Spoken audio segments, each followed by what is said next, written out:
बहुत समय पहले कोसल देश में एक समृद्ध और शांत नगर था, शाकपुरी। शाकपुरी अपनी सुंदरता, समृद्धि और शांति के लिए जाना जाता था। इस नगर में एक संपन्न परिवार में रानी नाम की एक सुंदर और सुशील युवती रहती थी। रानी अपने गुणों और प्रेमपूर्ण स्वभाव के कारण पूरे नगर में लोकप्रिय थी। उसका विवाह उसी नगर के एक धनी व्यापारी सुदेव से हुआ था। सुदेव भी एक नेक हृदय का व्यक्ति था और दोनों का जीवन प्रेम और सुख से परिपूर्ण था।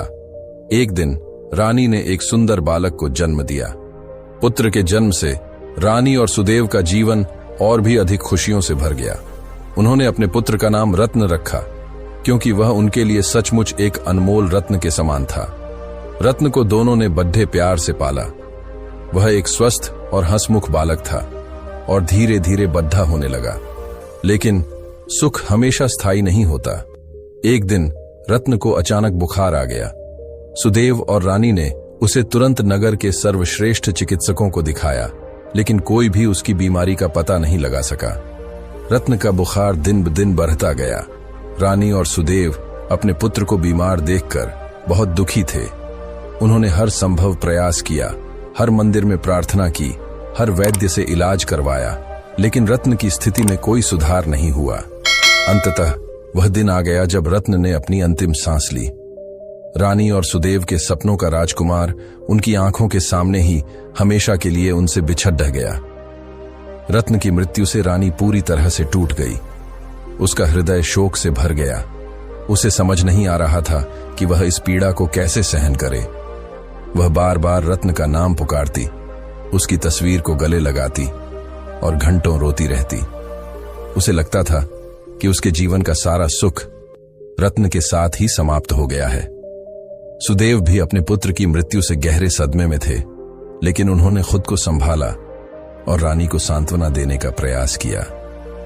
उन्होंने उसे समझाया कि मृत्यु जीवन का एक अटूट सत्य है और हमें इसे स्वीकार करना चाहिए। लेकिन रानी किसी भी बात को सुनने को तैयार नहीं थी। वह अपने शोक में डूबी हुई थी और उसे किसी भी प्रकार की सांत्वना से कोई फर्क नहीं पड़ रहा था। रानी ने रत्न के शव को अपने पास से हटाने से भी इनकार कर दिया। वह घंटों उसके शव को गले लगाकर बैठी रहती, जैसे कि वह अभी भी जीवित हो। सुदेव और परिवार के अन्य सदस्यों ने उसे समझाने की बहुत कोशिश की, लेकिन वह अपनी जिद पर अड़ी रही। नगर में यह खबर फैल गई। हर कोई रानी की हालत देखकर दुखी था। लोग उसे सांत्वना देने आते, लेकिन वह किसी से भी बात नहीं करती थी। वह बस अपने पुत्र के शोक में डूबी हुई थी। एक दिन नगर में यह खबर पहुंची कि भगवान बुद्ध अपने शिष्यों के साथ शाकपुरी के पास ही एक वन में ठहरे हुए हैं। भगवान बुद्ध की ख्याति दूर दूर तक फैली हुई थी। लोग उन्हें ज्ञान, शांति और करुणा का प्रतीक मानते थे। सुदेव ने सोचा कि शायद भगवान बुद्ध ही रानी को इस शोक से बाहर निकालने में मदद कर सकते हैं। उसने तुरंत वन की ओर प्रस्थान किया और भगवान बुद्ध के चरणों में प्रणाम किया। हे भगवान, सुदेव ने कहा, मेरी पत्नी रानी अपने पुत्र की मृत्यु से गहरे शोक में डूबी हुई है। वह किसी भी बात को सुनने को तैयार नहीं है और अपना सारा समय शोक में बिता रही है। कृपा करके हमारी मदद करें और उसे इस दुख से बाहर निकालें। भगवान बुद्ध ने सुदेव की बात ध्यान से सुनी और फिर अपनी शांत और करुणामयी वाणी में कहा, सुदेव, शोक एक स्वाभाविक भावना है, लेकिन इसे अत्यधिक बढ़ जाने देना हानिकारक हो सकता है। रानी को यह समझना होगा कि मृत्यु जीवन का एक अटल सत्य है और हमें इसे स्वीकार करना चाहिए।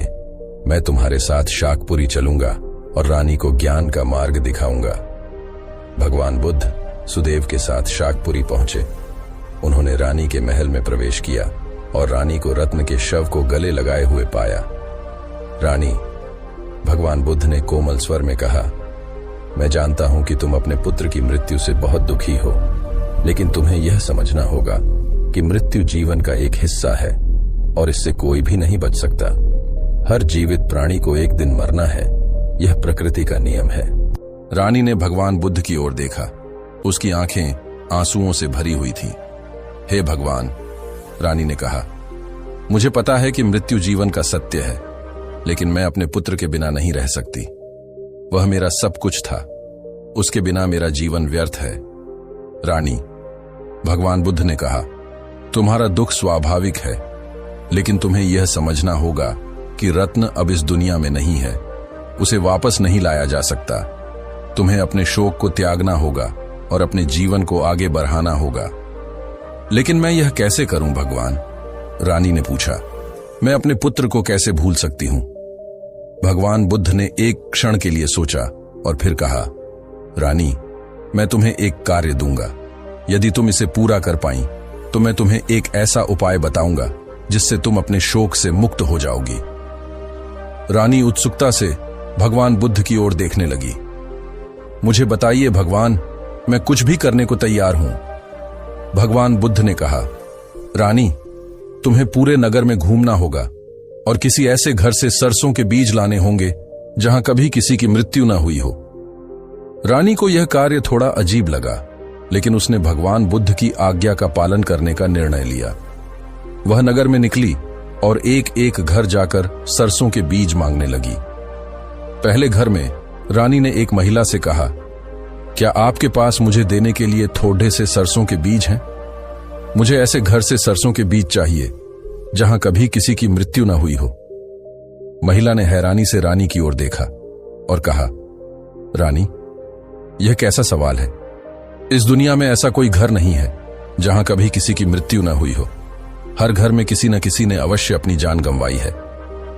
रानी को यह सुनकर दुख हुआ, लेकिन उसने हार नहीं मानी। वह अगले घर में गई और वही सवाल पूछा। दूसरे घर में एक बूढ़े आदमी ने उत्तर दिया, रानी, तुम कैसी बातें कर रही हो?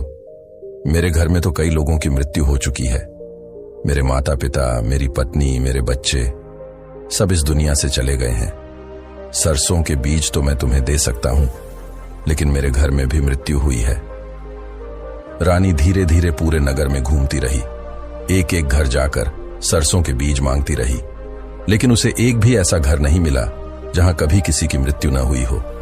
हर घर में किसी न किसी ने अपनी जान गंवाई थी। दिन ढलने लगा और रानी निराश होकर वापस महल लौट आई।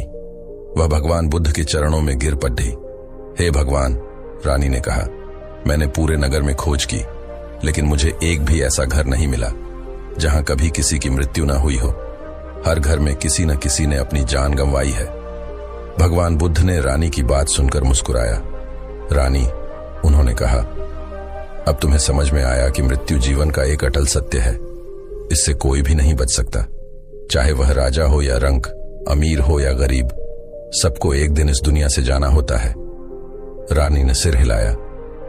हाँ भगवान, उसने कहा, अब मुझे समझ में आ गया है कि मृत्यु जीवन का एक अनिवार्य हिस्सा है। मैं इसे पहले नहीं समझ पाई थी क्योंकि मैं अपने शोक में डूबी हुई थी। भगवान बुद्ध ने आगे कहा, रानी, तुम्हें अपने शोक को त्यागना होगा और अपने जीवन को आगे बढ़ाना होगा। रत्न अब इस दुनिया में नहीं है, लेकिन वह हमेशा तुम्हारी यादों में जीवित रहेगा। अपने शोक से मुक्त होकर तुम दूसरों के जीवन में खुशियां ला सकती हो। मैं यह कैसे करूं भगवान? रानी ने पूछा। भगवान बुद्ध ने उत्तर दिया, तुम्हें दान पुण्य करना चाहिए, गरीबों और जरूरतमंदों की मदद करनी चाहिए और धर्म के मार्ग पर चलना चाहिए। इससे तुम्हें शांति मिलेगी और तुम अपने दुख को भूल जाओगी। रानी ने भगवान बुद्ध की बात मान ली। उसने रत्न के शव का अंतिम संस्कार करवाया और दान पुण्य करने लगी। उसने गरीबों और जरूरतमंदों की मदद की और धर्म के मार्ग पर चलने लगी। धीरे धीरे रानी का शोक कम होने लगा। वह अपने जीवन में फिर से खुश रहने लगी। उसने महसूस किया कि रत्न की मृत्यु के बाद भी उसका जीवन अभी भी सार्थक हो सकता है। वह दूसरों की सेवा करके अपने दुख को कम कर सकती है। रानी ने भगवान बुद्ध से धर्म के बारे में और ज्ञान प्राप्त किया। उसने सीखा कि अनासक्ति ही दुख का अंत है। उसने यह भी सीखा कि हमें सभी प्राणियों के प्रति करुणा और प्रेम का भाव रखना चाहिए। रानी ने अपना शेष जीवन दूसरों की सेवा में बिताया। उसने कई धर्मशालाएं बनवाईं, गरीबों के लिए मुफ्त भोजन की व्यवस्था की और लोगों को धर्म के मार्ग पर चलने के लिए प्रेरित किया। रानी के अच्छे कार्यों के कारण उसका नाम दूर दूर तक फैल गया। लोग उसे एक महान संत के रूप में सम्मान देने लगे। अंततः रानी ने वृद्धावस्था में अपने शरीर को त्याग दिया। उसकी मृत्यु पर पूरे नगर में शोक मनाया गया। लोगों ने उसे एक देवी के रूप में पूजा और उसकी याद में कई मंदिर बनवाए। इस कहानी से हमें यह सीख मिलती है कि मृत्यु जीवन का एक अटल सत्य है और हमें इसे स्वीकार करना चाहिए। तो दोस्तों, यह कहानी आपको जरूर पसंद आई होगी। पसंद आई हो तो अपने दोस्तों के साथ शेयर जरूर करें।